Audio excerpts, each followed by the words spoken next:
Masyhur itu, suatu saat ada orang sepuh sowan ke Nabi.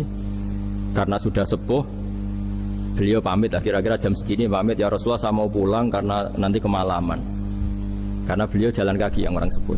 Kata Nabi, dah tenang saja di sini, nanti pulang kamu udah jalan kaki. La ahmilan naki alab ninakoh, nanti kamu tak naikkan anaknya unta. Pikirannya orang sepuh tadi, namanya anak unta itu ya kecil. Wa ma fa'altu bibninako, apa yang bisa saya lakukan dengan anak unta? Sudah, tenang saja. Setelah beliau ngaji lama, ya dikasih unta tua itu. Silakan kamu bawa unta saya ini. Loh, ini kan unta tua, ada anak unta. Ya meskipun tua ya anaknya unta kata Nabi. Ya tapi cerita saja. Meskipun tua juga anaknya unta. Saya akan cerita tentang sejarah kurban. Saya masih ingat pesanan Pak Zaini, berkali-kali beliau bilang saya, agama yang masuk negara nggak konflik itu diantaranya paling spesial itu Indonesia, karena para wali ini mendampingi kultur daerahnya tapi tidak benturan. Misalnya kalau orang Jawa dulu pakai sesajen di sawah-sawah, katanya dimakan penunggunya. Ya penunggunya sawah itu kalau dulu ya pikirannya itu makhluk gaib. Di era modern ya penunggunya itu ya kambing, ayam itu. Jadi ya memang yang makan itu akhirnya. Tapi dulu itu aneh, diistilahkan dimakan penunggunya. Kalimat penunggu itu apa ya gak jelas, apa dengan tanda petik, apa penunggu betul gak jelas. Wali-wali datang tidak mengkafirkan itu, tapi terus dirubah jadi sedekah ke tetangga-tangga. Jadi kultur itu nggak dilawan, tapi cukup diubah. Jadi makani demit menjadi sedekah ke tetangga. Nah cerita kurban juga seperti itu. Dulu tokoh-tokoh Quraisy, penunggu Ka'bah, itu dulu sudah ndak tauhid, sudah musyrik kalau dalam bahasa agama. Itu di mana-mana termasuk kebutuhan pokok manusia itu kalau kumpul-kumpul tuh makan-makan. Itu mulai dulu. Terus korbannya itu ya pasti perempuan mulai dulu. Jadi hanya bagian masak, boleh makan nanti ngenteni luyan itu, ngenteni bekas-bekasnya. Sehingga yang nyortir Abu Jahal CS itu. Jadi yang kurban harus hewannya bagus, spesial, bahkan nggak boleh dikawinkan. Hewan yang mau dikorbankan itu nggak boleh dikawinkan, nggak boleh pernah dikendarai, nggak boleh pernah dipakai bajak sawah dan sebagainya. Semuanya serba spesial. Nanti dikorbankan di Ka'bah, yang dijual Ka'bah. Nah pertanyaannya, Ka'bah ini nggak pemakan daging, yang untung ya ketua-ketuanya ini, karena Ka'bah tidak doyan daging. Dan itu ya di atas namakan Allah, ini demi taqarrub ilallah, demi itu. Sehingga mereka bilang waqalu hadhihi an'amu wa harsun hijrul la yat'amuha illa man nasa'u bi za'mihim.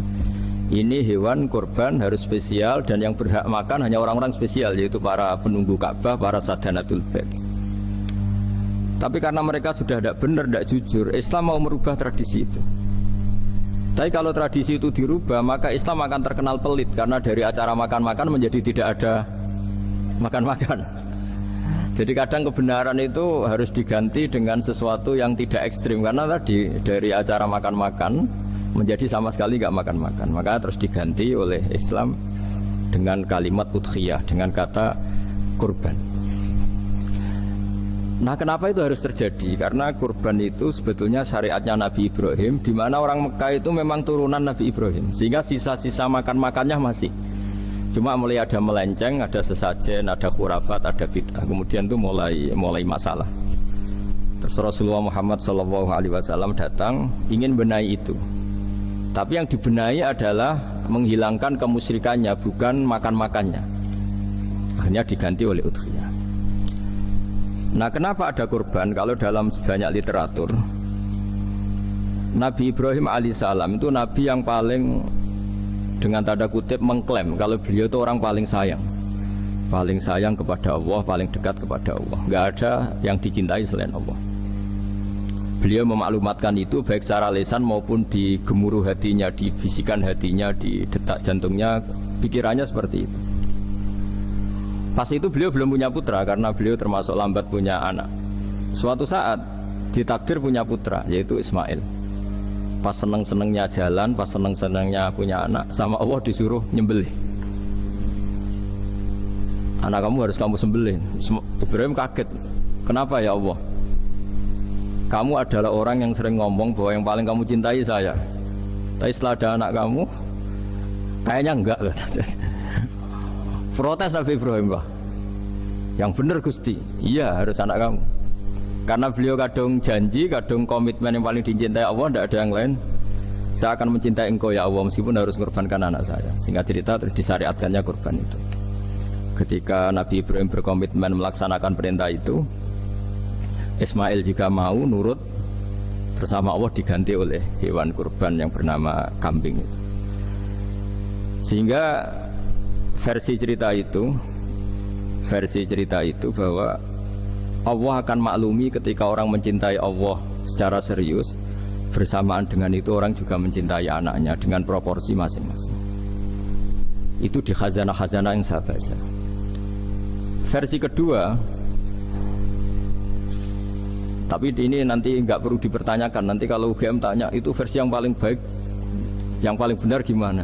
Yang tanya juga bid'ah, yang jawab juga bid'ah nanti. Karena itu wilayah yang kadung terjadi. Jadi kalau dalam ilmu hadis itu, kalau kadung terjadi, mbok kamu unggulkan yang mana, tetap saja yang terjadi hanya satu, mau kelewat. Beda dengan istihad solusi. Karena mau terjadi ya kita uji coba. Kalau nggak cocok yang A ya cocok alternatif B, alternatif C. Kalau sudah kelewat, mau gimana? Kalau salah ya salah aja kan. Versi kedua begini, semoga versi kedua ini yang benar. Kalau ini benar, keren. Nabi Ibrahim itu memaklumatkan diri. Kalau dalam bahasa Arab itu iddia itu mengklaim bahwa dia adalah orang yang paling sayang terhadap makhluk Allah, semua hamba Allah. Terus beliau diterbangkan ke langit. Ya karena UGM ini lembaga akademik, nanti saya baca teksnya. Kalau bahasa Arabnya itu takbirnya. Diterbangkan ke langit, ke alam malakut. Ya tidak usah ditanyakan tanya terbang gimana, nanti ribet nanti itu. Setelah diterbangkan di langit, wa kadzalika nuri Ibrahim malakutas samawati wal ardh, diperkenalkan alam langit, terus dipertontonkan. Itu ada sekian hamba Allah yang nyabu, yang ngefly, yang dugem, pokoknya yang maksiat-maksiat itu. Ibrahim ditanya sama Allah, gimana itu mereka menurut kamu? Damirhum, habisi saja Allah. Mereka makan rezekimu, hidup di bumimu, tapi mereka tidak mengindahkan engkau. Matikan saja. Sama Allah diturutin. Jalan-jalan lagi sampai 3 kali peristiwa tempat-tempat maksiat itu dihabisin sama Nabi Ibrahim. Beliau minta sama Allah supaya itu dihabisin. Singkat cerita, terus beliau diturunkan sama Allah. Setelah diturunkan, ya Allah tidak jawab, tidak apa. Allah itu punya sunnah, punya tradisi. Dengan nabinya itu tidak jawab. Suatu saat Nabi Ibrahim disuruh bunuh anaknya, disuruh nyembelih. Protes kan? Huwa samratu fuadi, ini kekasih saya, putra saya, kenapa engkau nyuruh membunuh? Terus kata Allah, kamu tidak ingat di malam kamu saya mi'rajkan melihat hamba-hambaku, dan itu yang bikin aku, dan saya cinta sama mereka yang bikin saya. Kamu enak saja minta dibunuh. Sengkerian gantian saya yang minta, kamu tidak nurutin gitu. Kamu pas minta saya tidak tak pikir, langsung tak turutin. Kenapa saya yang sekarang minta kamu mikir gitu. Tapi huwa samratu fuadi, itu buah hati saya. Dan memangnya makhluk-makhluk itu makhluk siapa? Saya yang bikin. Kamu enak saja nyuruh bunuh. Nah semenjak itu jadi kearifan kita. Makanya Mbak Ova ini kalau guyonan di dunia kiai, kalau ada majikan bentak pembantunya yang salah meletakkan piring atau gelas, pasti cara berpikir mesti pembantunya ada cantik. Karena kalau salah tok kok dia cantik, itu mesti mikir. Nggak bisa orang bentak orang cantik gitu. Jadi sama, misalnya saya janjian sama Gus Fikar, janjian Gus datang hari Senin gini-gini, ternyata beliau nggak datang. Kalau saya tidak punya utang, tidak atasan saya pasti marah. Sudah janji kok gini-gini. Saya bisa marah itu sebetulnya sebabnya itu 2. Saya kecewa dan dia tidak punya jasa. Tapi yang diomongkan hanya, wah semua kamu khulful wa'di apa? Nggak tepat. Coba kalau ini atasan saya jadi dosen karena beliau misalnya. Saya punya utang beliau. Mbok nyulayani janji apa kan? Dia betul nopo-nopo kan. Sama. Ada majikan mencintai pembantunya karena sangat cantik, mana ada mencahno piring. Omahe dirubuhno itu tidak apa-apa gitu kan gitu. Sama. Makanya ada guyonan di dunia kiai itu, ada anak perempuan kan nggak lazim ya perempuan pakai GL Pro kalau dulu, mungkin sekarang pakai Ninja, pakai celana jin. Sopo iku wong luput suwuk itu? Siapa itu perempuan kok gitu? Niku ponakane jenengan Mbah. Astagfirullah, muga-muga pangeran nyepuro. Jadi langsung rubah dari maksudkan menjadi ndak karena keluarga. Nah, jangan-jangan kebencian kita pada maksiat itu oke, kita wajib benci maksiat, tapi tetap ada catatannya. Plus yang maksiat itu tidak orang yang terkait dengan kita. Coba kalau yang maksiat itu orang yang terkait dengan kita, itu anak kita, ponakan kita, mungkin istri kita, paling mintanya ya Allah ampuni, ampuni. Sama-sama maksiat, yang satu minta dihabisin, yang satu kita minta diampuni. Fair gak kita sebagai manusia? Tidak fair. Tidak fair. Nah, ya iya gak fair ya? Apa ya fair? Mikir. Makanya kalau ada guyonan, ya itu tadi, ada supir salah dimarahin, pasti supir ini belum pegang rahasia. Tapi kalau sudah pegang kartu, si majikannya punya apalah gitu, simpanan gitu, wah ini pegang, berani marah gak? Nggak ada. Ini dokter kelik juga teman saya. Itu pengalaman sekali. Jadi itu guyonan kiai. Makanya jadi manusia itu gak pernah adil sebenarnya. Makanya Allah pernah mensifati manusia itu wa kanal insanu dzaluman jahula. Manusia itu sangat zalim dan sangat bodoh. Kalau misalnya jenengan tanya, orang soleh pun itu gimana? Orang soleh asal manusia tidak nabi, itu ya mesti ada zalimnya. Makanya kalau dalam kitab hikam diterangkan, kitab hikam itu kitab yang olah manusia. Itu menyebut begini, manusia itu siapa? Dijawab, manusia itu mangkanat mahasinuhu masawiyah. Orang yang ketika baik saja salah, apalagi ketika salah. Kita misalnya punya toko laris itu, doanya mustajab, laris, pembelinya banyak, kualitasnya bagus. Pasti ada toko sekeliling yang megap-megap karena orang sekarang ke kamu kan itu. Sama di kampus ya gitu, kalau ada kampus besar yang lain pasti ke masjid, terhalangi karirnya di semua. Sehingga orang supaya terus merasa salah, Rabbana dzalamna anfusana, meskipun kita sedang benar pun. Saya termasuk kiai yang kalau ngelepas haji, mungkin yang haji itu mangkel. Karena saya tidak pernah muji-muji haji, meskipun saya melepas orang haji. Umumnya kiai kalau ada orang haji kan dilepas haji mabrur, tidak ada lain balasan kecuali surga. Saya itu karena pernah kecil, pernah dengerin masyarakat. Itu ngenes ketika si kiai pidato tadi ternyata ngenes. Ngenesnya seakan-akan surga itu hanya milik yang haji. Anak koyo kula sepudi Gus kula ora kelar kaji.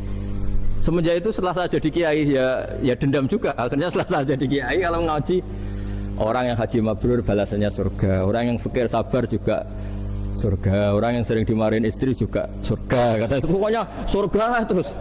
Sampai yang mau haji itu, Gus gimana kok bahas kita kok sama dengan mereka? Ya karena saya ada ulama pesanan kata saya gitu. Jadi artinya gini, ketika Anda muji ibadah haji, jangan kira yang ngenes tidak banyak, yang ngeluh juga banyak, karena mereka ada takdir gak mampu haji.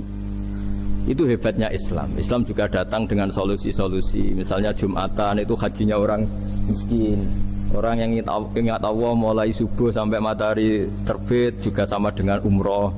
Jadi karena tidak semua orang itu mampu haji. Jadi itu Islam. Jadi nanti tak bacakan, jadi versi kedua itu Nabi Ibrahim diperingatkan Allah bahwa tidak seperti itu cara mengelola hambaku. Nah, Islam ini kata Allah anit tabi' millata Ibrahim hanifa. Referensinya Islam, mentornya Islam itu Nabi Ibrahim. Sehingga kita alhamdulillah punya sejarah wali songo. Saya punya orang tua Kiai Nur Salim itu sayang sekali sama umat, Mbah Mun juga gitu. Saya sama Profesor Zaini itu sudah mulai tahun 2000 terus tiap hari ketemu juga nggak pernah kecewa. Beliau itu pernah disalahpahami, mungkin Bu Ova belum dengar ini. Pernah disalahpahami karena beliau itu tangan kanannya karena nggak kuat. Jadi kalau ngambil apa itu pakai tangan kiri. Itu pernah disalahpahami ya, mungkin orang hasud karena tidak mengkonfirmasi langsung mengklaim beliau itu kiai profesor, kalau apa-apa pakai tangan kiri. Kira-kira pertanyaan sunnah Rasulnya mana kan gitu. Beliau itu ya hanya corong Jawa itu berambang, agak nangis tapi tidak sampai keluar air mata tapi berambang. Terus beliau bilang gini ke saya seharusnya gimana Mas Pak? Ya kalau Pak Zaini ingin jadi wali ya tidak usah menjelaskan. Kalau Pak Zaini ingin menjelaskan berarti ingin diakui makhluk. Tapi kalau nggak dijelaskan mereka salah paham terus. Tapi cepat jadi wali karena sudah mulai mengabaikan apa kata mereka. Tapi kalau menjelaskan ya enggak, ya lama jadi walinya. Tapi bagusnya orang nggak salah paham. Pak ini tertawa-tawa. Jadi wali apa enggak? Jadi saya tuh lama sekali sekamar dengan beliau ada di Badan Wakaf ya Mas Fajar ya. Badan Wakaf yang atas itu kan dulu tempatnya Pak Rektor kan kosong. Oleh itu kita tempati sama Pak Zaini bertahun-tahun tiap hari diskusi. Dan nggak pernah ceritanya beliau itu penting karena seneng guyon. Memang khasnya ulama itu seneng guyon. Kemarin saya ketemu Pak Kures, beliau cerita saya ini punya idola Gus Pak. Kalau manggil saya Gus kadang ya Pak. Dulu beliau doktor filsafat. Lama-lama jadi Syekhul Azhar. Itu kalau ke kuliah pakai bis ya. Kata Pak Kures pakai bis. Suatu saat di Al Azhar itu kan beda dengan di yang lain ya, agak-agak modern. Si gurunya ini beliau itu karena banyak yang berdiri, beliau duduk ada perempuan berdiri, terus yang lelakinya berdiri, terus jatah duduknya dikasihkan perempuan. Perempuannya itu pakai pakaian yang agak minim, agak seksi lah, agak minim.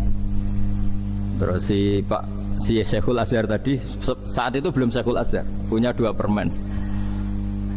Ini ceritanya Pak Kures punya 2 permen, terus yang satu sudah dibuka, yang satu masih bungkusan, masih ditawarkan. Silakan Mbak, kamu milih yang mana? Milih yang masih itu. Padahal bukanya itu supaya lebih gampang. Ternyata milih yang masih bungkusan. Kenapa Mbak? Ya ini lebih steril karena pakai bungkus. Oh iya. Itu pelajaran itu. Terus Pak Kures nantang saya, Gus Pak punya enggak cerita tandingan? Wah kalau saya kebalikannya Pak. Di kereta itu ada Cina, enggak khitan ya. Ketemu sama kiai kampung. Kenapa khitan? Enggak khitan juga sama gini-gini gitu. Terus dikasih pisang. Terus dimakan, dikupas dulu. Kok udah langsung aja? Terus kata Pak Kures, nah ternyata sama Pak Zaini sama Pak Kures itu dibalik ke profesorannya. Ceritanya itu ya guyon terus. Karena memang agama ini itu kalau masalah kebenaran itu serius, tapi dibalik kebenaran ini yang perlu dicatat oleh semua yang mencintai agama ini, bahwa Allah itu tidak butuh taat kita. Dan Allah tidak akan gagal sebagai Tuhan karena maksiat kita. La tanfa'uhu ta'atuhum wa la tadurruhu maksiatuhum. Allah tidak akan ngefek ketika semua orang taat ya gak ngefek, semua orang maksiat juga gak ngefek. Karena Allah ini zat yang punya eksistensi sejati, sehingga hubungan kita dengan Allah itu tidak ngefek ke Allah, tapi ke kita sendiri. Sehingga mereka lebih rileks karena nggak merasa harus mati-matian bela Allah. Allah tetap Al-Qayyum, zat yang bisa berdiri sendiri. Sehingga di kitab-kitab itu ada bab namanya Mizahun Nabi, guyonan-guyonan Nabi. Itu ada babnya sampai di kitab Ihya, di kitab banyak lah kita. Masyhur itu suatu saat ada orang sepuh sowan ke Nabi karena sudah sepuh.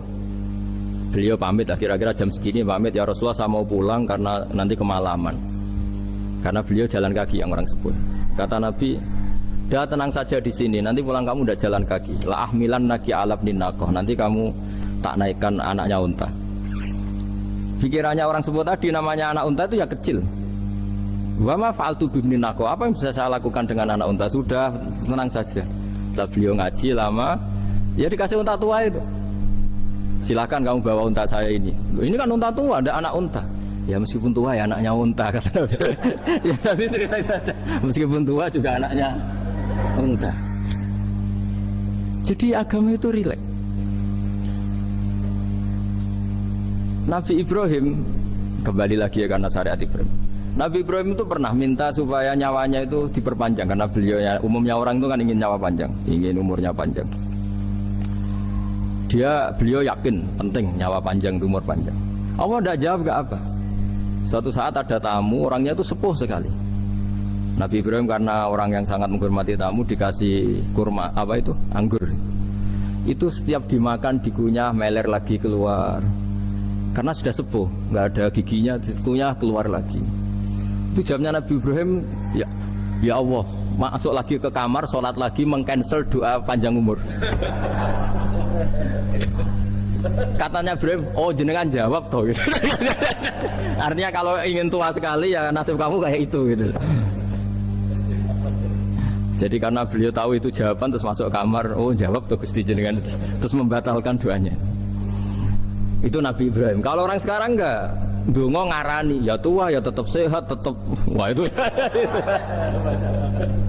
itu lebih ribet itu.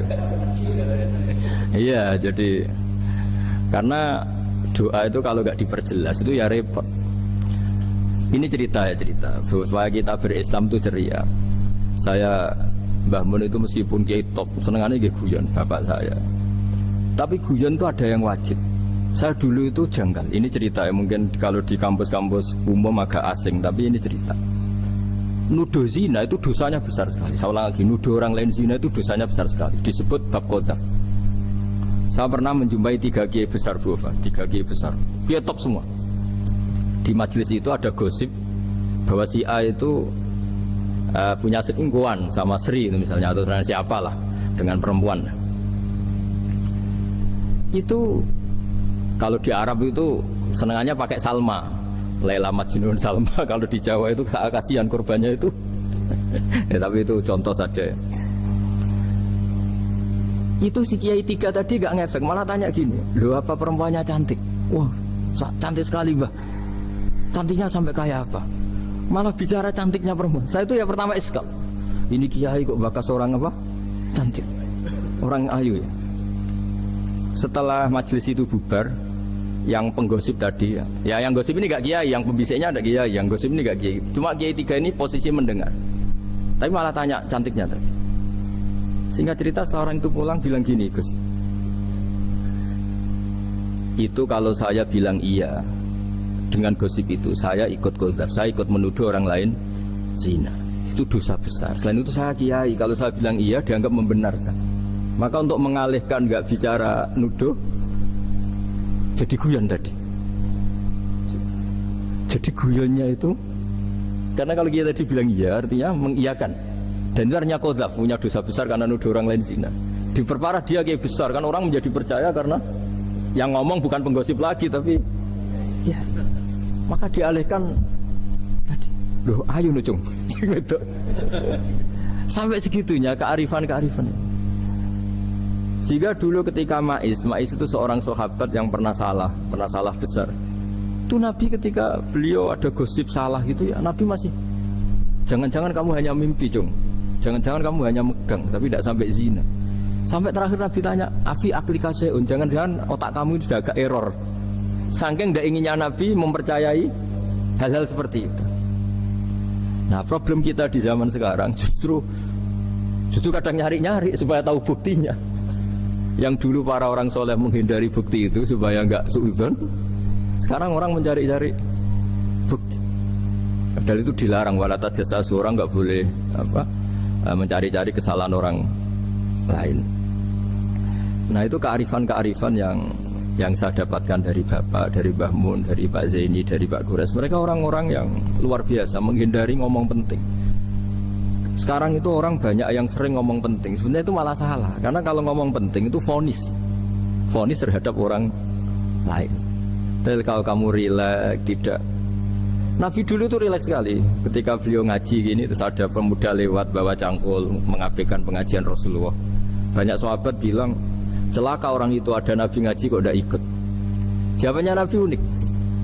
Jangan-jangan dia punya keluarga yang harus kerja, dan kalau harus kerja untuk nafkah keluarganya itu juga ibadah. Itu ya sunnah saya. Jadi Nabi rileks saja, tidak tersinggung, tidak. Nah, kenapa kita butuh rileks? Karena kebenaran sekali dipaksakan itu jadinya benturan. Dan itu wali-wali Songo itu dulu sudah berpikir seperti itu. Sehingga Pak Zaini yang sering ngendikan sama saya, kita ini bisanya mengikuti Mas Bah, kalau manggil saya Mas, tidak bisa benturan. Sehingga tadi ada modifikasi dari sesajen menjadi sedekah, dari apa menjadi apa, jadi tidak langsung benturan. Dan itu khazanahnya, bacaan-bacaannya banyak sekali, termasuk peristiwa udhiyah tadi. Jadi dulu kurban itu dipakai ajang orang-orang tokoh Quraisy supaya dapat daging yang bagus di atas namakan Ka'bah. Jadi agama ini dijual mulai dulu. Terus kuno agama ini dijual. Dan agama mulai dulu ya prospek. Ka'bah itu bisa menyedot wisatawan berapa, wisata religi. Sehingga dulu ada Ka'bah tandingan, perhitungannya juga ekonomi. Jadi mulai dulu itu ya sudah seperti itu, mau apa memang Allah bikin dunia seperti ini. Jadi dulu, mulai dulu agama itu ya sampai orang Yahudi gak mau iman sama Nabi ya pikirannya sederhana. Kalau saya tokoh banyak yang sowan, banyak yang ngasih-ngasih. Kalau saya ikut Muhammad, saya anak buah, yang ngasih saya siapa ya? Jadi perhitungannya juga ekonomi. Jadi ketika Abraham mau bikin Ka'bah tandingan, itu perhitungannya juga ekonomi. Jadi ribet kan memang kalau manusia itu sudah ribet. Tapi Islam ini datang bukan untuk itu, tapi memaklumi itu.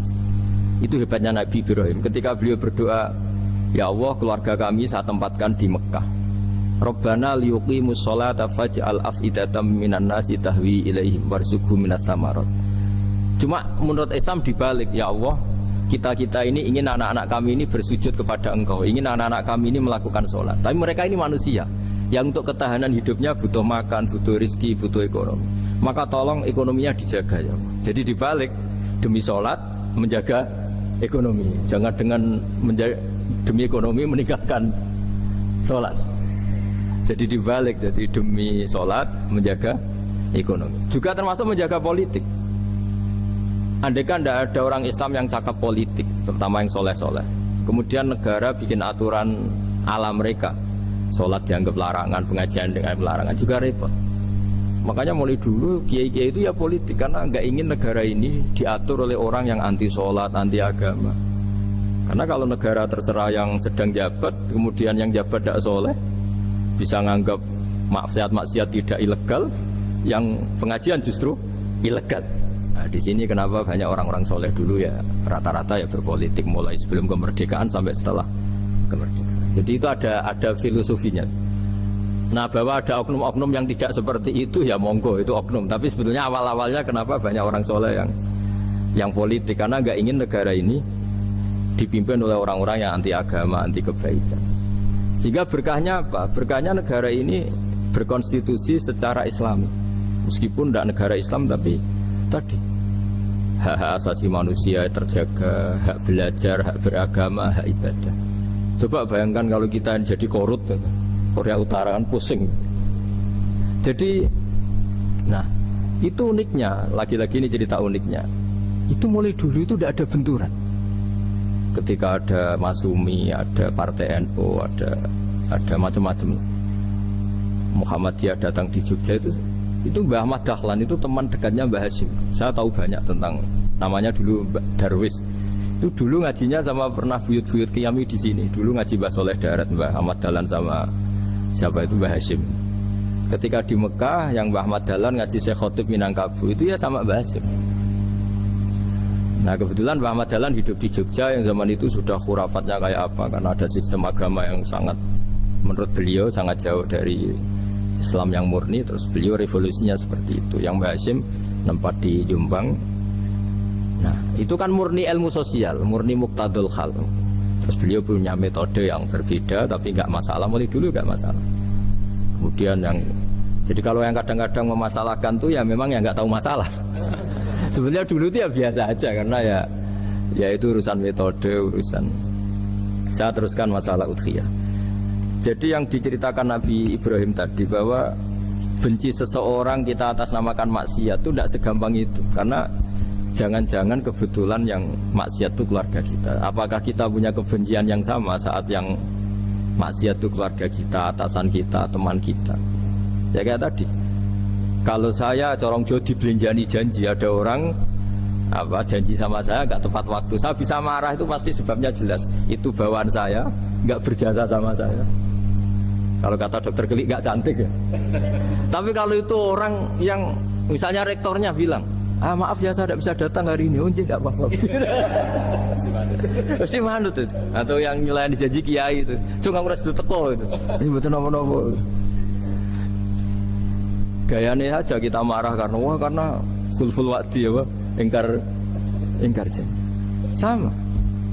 Intinya Nabi Ibrahim itu coba kalau yang maksiat itu anak kamu berharap saya ngasih tobat kan, bukan langsung tak habisin kan. Intinya Allah ingin bilang ke Nabi Ibrahim, andai kan yang maksiat itu anak kamu, ingin saya menghabisi apa tak kasih tobat? Ya kasih tobat ya. Ya seperti itu saya yang bikin. Maka di Al Azhar sana, kalau cerita orang-orang alim itu masyhur, ada tempat maksiat mau dihabisin sama orang-orang yang sangat keras. Ketemu Syekh Mutawalli Sa'rawi, ditanya, andai kan mereka mati saat maksiat, itu mereka ke surga apa ke neraka? Ya ke neraka. Terus ditanya sama Syekh Mutawalli, kalau mereka ke neraka, akan ada dzalika muradan Nabi? Apa seperti itu yang digandaki Nabi, umatnya mati terus masuk neraka karena belum tobat? Tidak, Nabi inginnya mereka tobat dulu. Ya sudah, jangan dihabisi, kamu berproses ikut mentobatkan mereka. Kebetulan ini mau mendengar. Jadi kita lunak, kita baik itu ya semuanya ingin la'allahum yarji'un, semoga mereka kembali, mereka tobat. Bukan lunak dengan arti mengakui maksiat itu satu kebaikan, itu yang bahaya. Kalau lunak sampai mengakui itu maksiat itu kebaikan, itu bahaya sekali. Tapi kita lunak karena kita ingin berproses untuk bertobat. Karena tadi kalau kita punya nurani itu mesti, andai kan yang maksiat itu anak kita atau teman dekat kita atau orang yang berjasa sama kita, apa kita bisa tegas? Kira-kira gimana? Bisa kamu tegas sama anak kandung? Berat. Ditantang minggat saja pusing. Ya makanya terus, nah ini saya baca teks aslinya ya supaya mungkin sebagian yang punya kitabnya atau memang punya tradisi akademik supaya mendengar ini. Saya baca ini versi yang kedua ini di kitab Hikam. Kitab Hikam juga termasuk kitab pegangan para kiai, halaman 4 juz 2. Diredaksikan gini, waqat adzabahu ta'ala, ini masih tentang kurban. Waqat adzabahu ta'ala khalilahu Ibrahim fi ba'di mawatinihi al-azimah. Jadi Allah kalau dalam bahasa Arab memberi teguran itu namanya takdib. Makanya kalau orang nakal itu, kalau orang Jawa bilang kurang ajar. Sebenarnya ajar itu kan tahun ajaran baru. Ajar itu kan barang baik. Ya kan disebut tahun ajaran baru. Pengajaran, ajar itu kan barang baik. Jadi kalau kurang ajar berarti kurang baik. Itu bahasa Arabnya orang yang kurang ajar perlu diajari. Itu kalau orang Arab bilang ditakdib, diwarai toto kromo, diadabkan. Jadi belum punya adab diadabkan. Ya, itu udah. Tapi tentu Nabi Ibrahim nggak sampai kurang ajar. Ini kan cerita bahasa ya. Jadi kalau sebenarnya ajar itu udah buru-buru kurang ajar, berarti orang ini kurang pelajaran, kurang. Tapi di Jawa itu agak salah kaprah. Kalau kurang ajar itu ekstrim. Misalnya duduk di meja itu disebut kurang ajar. Sebenarnya ada se-ekstrim itu. Saya teruskan ya. Terus wa 'allamahu kaifa yatakhallaqu bihadzal khuluqil karim inda tilaihi alal asrar. Terus disebutkan anna Ibrahim annahu arhamul khalqi qol farafa'ahu wa ta'ala hatta asyrafa ala ahli ardi. Nabi Ibrahim diterbangkan ke langit sehingga melihat di bumi yang maksiat-maksiat itu. Faqala ya rabbi damirhum, habisi saja. Terus faqala wa ana arhamu bi ibadi minka ya Ibrahim ihbit fala allahum yatubun wa yarjiun. Jadi setelah permintaannya semua dikabulkan, dihabisin sama Allah, terakhir cobalah kamu sekali-kali dakwah ke mereka. Kamu belum pernah dakwah kok tahu-tahu minta mereka dihabisin. Coba kamu dakwah, jangan-jangan mereka mau kembali. Nah terus sebagian cerita itu terus diteruskan ketika suatu saat Ibrahim akhirnya diminta menyembelih putranya. Inni arafil manami anni atfahu kafangdur mata taro falamma tashammara lidzalik wa akhadha sikin biyadi qala Allahumma hadza waladi wa samratu fuadi wa habbun nasi ilayya. Ya Allah, ini buah hatiku, ini orang paling saya cintai, kenapa engkau menyuruh ini supaya saya bunuh? Terus beliau dijawab sama Allah, ama ta'lamu anni rahimun bi ibadi kama anta syafiqun bi waladik fa idza sa'altani ihlaka abdi as'aluka dzabha waladik wahidan bi wahidin. Jadi kalau dulu kamu minta supaya hamba saya tak habisin karena maksiat, sekarang saya juga minta kamu menghabisi anak kamu. Tapi ini kan anak saya, sama itu hamba saya yang bikin juga saya. Nah semenjak itu Ibrahim dianggap sebagai bapak kasih sayang. Karena semenjak itu terus beliau orang yang paling sayang. Sampai ada 3 nabi yang menjadi metodenya Rasulullah SAW sebagai mentornya. Kalau Nabi Nuh melihat kemaksiatan langsung bilang, Rabbi la tazar alal ardi minal kafirina dayara, habisi semua ya Allah. Tapi kalau Nabi Ibrahim apa? Faman tabi'ani fa innahu minni wa man asani fa innaka ghafurur rahim. Orang yang ikut saya ya karuan kelompok saya, dan yang belum ikut semoga engkau mengampuni. Tentu lewat proses dakwah, lewat proses. Nah, Wali Songo, kembali ke Wali Songo dan para guru-guru kita, itu seperti itu semua. Jadilah Islam yang di Indonesia, Islam rahmatan lil alamin, itu konstruksinya ya dari ilmu-ilmu seperti ini, bacaannya seperti ini. Karena ternyata kita tegas tadi ujung-ujungnya karena itu tidak cantik, tidak atasan kita, tidak berjasa sama kita. Kamu kalau ada supir telat, supir kok telat datang kantor gitu, pasti supir itu belum pegang rahasia. Setelah pegang rahasia tak jamin aman itu meskipun telat. Karena lebih ngeri pasti. Artinya manusia itu kayak apa ngeklaimnya tegas, disiplin, objektif. Kira-kira iya apa enggak? Enggak lah kayaknya ya. Ya pasti tadi. Ya itu yang makanya bapak saya kalau guyon sama saya itu, kalau umumnya orang itu kalau di dunia kiai muji istiqomah. Istiqomah itu konsisten jadi imam masjid, konsisten jadi guru, jadi kalau bapak itu sering guyon ke saya, iku istiqomah apa mau diganti wong liya katanya. Artinya di balik istiqomah itu juga ada catatan lain. Jangan-jangan ambisi gak mau diganti orang lain. Jadi artinya manusia itu dalam benar saja ada unsur salahnya, apalagi pas salah gitu maksudnya. Nah ya pas benar saja ada unsur salahnya, apalagi pas salah. Itulah. Dengan sudut pandang seperti ini adalah orang terus gak gampang menghakimi orang lain. Karena manusia yang baik adalah cukup dia merasa aibnya banyak, salahnya banyak, kemudian itu menyibukkan dia dari mencari-cari aibnya orang lain. Makanya kalau dalam cerita Ibrahim alaihissalam, karena kurban itu identik dengan syariatnya Nabi Ibrahim, ini saya punya catatan yang kemarin tak baca juga di Jakarta. Itu suatu saat Nabi Ibrahim itu didatangin orang Majusi dulu. Orang Majusi itu ya tidak beragama. Singkat cerita Nabi Ibrahim itu terkenal kaya dan suka menghormati tamu. Dulu tamu itu sangat penting dihormati karena dulu gak ada warung, terus padang pasir. Kalau sekarang itu ya wajib dihormati tapi tidak wajib-wajib banget. Karena biasanya sudah marung di mana-mana. Sudah marung di mobilnya bawa apa? Bekal. Kalau dulu di padang pasir, kalau tamu nggak dihormati bisa mati betul. Kadang 2 hari perjalanan itu nggak makan nggak apa karena di padang pasir, warung nggak ada, nggak bisa ngopi-ngopi ya. Sehingga kalau menghormati tamu dulu itu pahalanya luar biasa ngasih makan itu.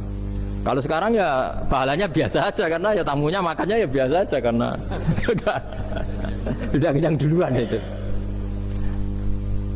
Singkat cerita orang ini datang ke Ibrahim minta dikasih makan. Nabi Ibrahim mengatakan kamu syaratnya harus Islam dulu, kalau enggak katanya makan. Karena Ibrahim itu seorang nabi dan beliau komitmennya seperti itu. Si tamu tadi putus asa. Akhirnya walla itu ya sudah meninggalkan Ibrahim. Setelah beberapa jangkah Allah bilang ke Nabi Ibrahim, orang itu umurnya berapa tadi bilang ke kamu? 50 tahun. Pernah enggak orang itu kelaparan? Kata Allah, enggak, baru ini kelaparan. Terus kata Allah, mundu khamsina sanatan nut'imuhu ala kufri falau nawal tahu lukmatan min ghairi antu talibahu bitahiri dinik lakana ahsan. Orang itu umurnya 50 tahun itu ya tak kasih makan padahal dia Majusi. Kamu baru diminta sehari saja minta syaratnya Islam. Terus itu ada di kitab apa Ar-Risalah Al-Qusairiyah di halaman 262. Jadi cuma dulu itu motifnya semuanya agama, bukan atas nama demokrasi atau kebebasan beragama. Karena dulu itu orang dulu itu kan saking sayangnya Allah, apa-apa konstitusinya ya perintah Allah. Dan ternyata perintah Allah seperti itu. Akhirnya dipanggil. Kemana ya Majusi ke sini tak kasih makan. Terus Majusi kan kaget. Ada apa? Kenapa kamu rubah? Ditegur Tuhan. Iya, ditegur Tuhan. Jadi dan alhamdulillah saking simpatiknya orang Majusi tadi akhirnya masuk Islam. Sama itu kan mirip orang Yahudi, Yahudiyah atau Yahudi itu yang tanahnya itu diambil ya sama Amr bin As untuk perluasan masjid di apa? Mesir. Ya ketika lapor ke Sayyidina Umar, ngiranya itu kan dibenarkan perluasan masjid, ternyata Umar belain yang Yahudi. Iya, yang punya tanah harus dikembalikan tuh haknya. Jadi Islam itu menghormati hak kepemilikan meskipun itu milik non Muslim. Jadi kata Allah, mut khamsina sanatan nut'imuhu ala kufri. Kalau nawal tahu lukmatan min ghairi antu tolibahu bitahiri dini. Bu dikasih makan aja, tidak usah nyuruh ganti agama. Wong saya saja yang Tuhan ngasih makan dia sudah 50 tahun. Tambah syarat. Tambah syarat.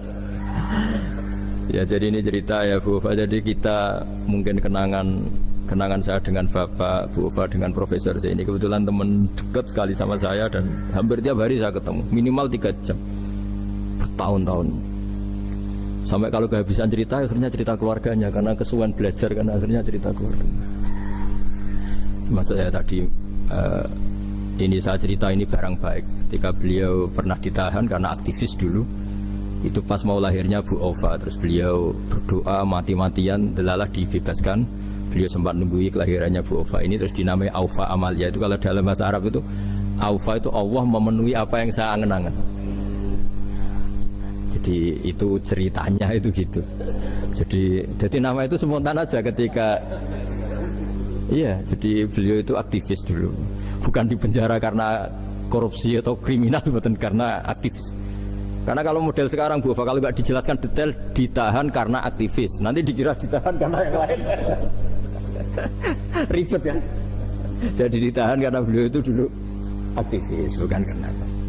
Ya saya kira demikian. Monggo kalau ada sesi tanya jawab, kalau tapi yang ringan-ringan saja nanti jadi serius. berapa pertanyaan? Apa waktunya? Pakai waktu 10 menit ya? Ini pas. Iya, terima kasih Pak Gus Baha yang sudah menyampaikan cukup baik ya untuk pencerahan kita semua terkait dengan bagaimana kehidupan bermasyarakat dan bagaimana kita mensikapi salah benar. Begitu juga terhadap orang-orang yang mungkin selama ini tidak kita duga, ternyata banyak hal-hal yang kita dapatkan pada sore hari ini. Saya yakin dari pemirsa atau dari Bapak Ibu yang hadir secara langsung maupun virtual ada hal-hal yang akan ditanyakan. Kita masih punya waktu cukup kurang lebih 1/4 jam. Oh kelamaan ini. Kelamaan, iya. Tadi 10 menit perjanjiannya. Tadi 10 menit. Iya. Pas ini. Kami persilakan dari yang hadir terlebih dahulu. Sudah sangat jelas sudah ini. Sudah pinter semua. Ya, ini ada pertanyaan. Yang pertama katanya, Assalamualaikum warahmatullahi wabarakatuh. Pak Gus Baha, dalam ingin bertanya dan ingin tahu bagaimana supaya kita bisa selalu berpikir nubuwah di setiap peristiwa yang menimpa kita di kehidupan sehari. Semoga. Gimana? Ulang lagi. Dalam ingin bertanya dan ingin tahu bagaimana supaya kita bisa selalu berpikir nubuwah di setiap peristiwa yang menimpa kita di kehidupan sehari-hari. Begini ya, jadi andaikan kita baca banyak, setidaknya sering mau mendengar, ya hidup itu sangat baik, bukan sekedar baik, sangat baik. Misalnya kita sedang dapat nikmat, ya Islam menganjurkan syukur, syukur itu ya dapat pahala. Kalau sedang banyak masalah seperti sekarang mungkin ada pandemi apa, Islam mengajarkan sabar, sabar itu juga pahala. Nanti kalau kita masih hidup yang ngrumat anak bojo ya ibadah. Nanti kalau mati karena penyakit mat'un atau ta'un juga syahid. Jadi Islam melihat hidup itu rileks. Karena ya memang rileks. Ketika ada orang miskin susah makan enak, itu kata ulama idamuhu alju. Kalau kamu ingin makan enak, Kata si miskin ya ingin. Gampang makan enak itu. Kamu sangat lapar, nanti semuanya juga enak. Jadi, itu nubuah. Jadi Nabi itu resepnya kamu coba kalau sampean puasa melihat tempe itu sudah tertarik sekali. Tapi kalau kamu sudah habis makan melihat sate kurang enak, ini kurang enak karena saking memang sudah semuanya nafsu kan. Dia sudah puasa. Semuanya enak. Jadi kalau ingin nubuah misalnya kita miskin itu ada fadilahnya orang miskin, keutamaan orang miskin. Itu malaikat ngauditnya bingung karena mau diaudit apanya nggak punya apa-apa kan. Jadi artinya barokahnya miskin kita hisabnya juga ringan, mau diaudit apanya nggak punya apa. Iya kan? Nah, yang orang kaya barokahnya kaya bisa amal, bisa ikut bantu masjid, bantu madrasah, bantu kebaikan. Nah, itu berpikir nubuah.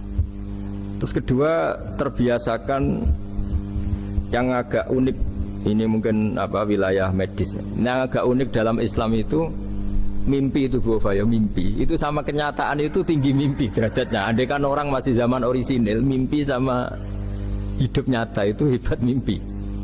Karena begini, misalnya saya melihat ibu-ibu sama bapak-bapak melihat langsung seperti ini. Saya mesti berpikir nafsu. Kalau yang saya punya kepentingan ini tak anggap orang prospek, kalau yang nggak punya kepentingan tidak prospek. Pertanyaannya adalah orang yang saya anggap prospek bisa membantu saya ternyata jenisnya kikir.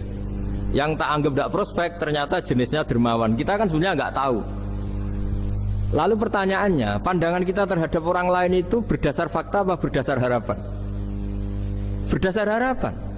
Tapi kita ngeklaim seakan-akan itu fakta. Nah, beda dengan mimpi. Asal tidurnya benar loh ya, tidak muakan banyak terus ngorok tidur itu. Tidurnya benar misalnya kita posisi normal, wudu, setelah wudu baca ayat kursi terus tidur kayak posisi orang meninggal ya, mujur ngak utara ya. Ya, pokoknya kayak orang meninggal itu. Ya, utara dan selatan terus menghadap kiblat. Itu kalau mimpi. Itu ada alamat-alamat yang lebih orisinal daripada kehidupan nyata.